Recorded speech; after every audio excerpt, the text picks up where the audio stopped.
Demotik is a super subcontractor, and what we mean by that is we are a multi-trade contractor. We do demolition, framing and drywall, finishing, painting, and we also have a sign division where we print and install our own signs and graphics. With Stack, it's very similar to almost our culture really, but it's just being transparent, being open to everything, open to suggestions, whatever it is. They're also a company that's trying to always grow and trying to always almost like reinvent themselves, you know, and add more features and do more and be an industry leader. And that's something that's awesome because we're getting to benefit from their growth, right? So it's easy to communicate with them. It's not cold or anything like that. They're just always open, warm, welcoming to all ideas, suggestions.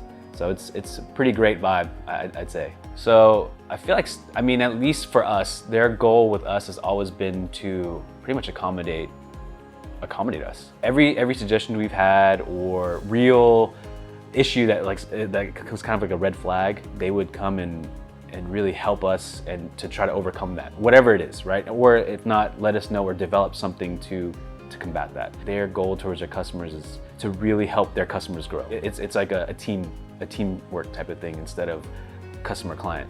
Stack is a very subcontractor focused. It can be used as a GC, but for subcontractors it makes them a lot of sense because it helps to really get your business into a very efficient and traceable place.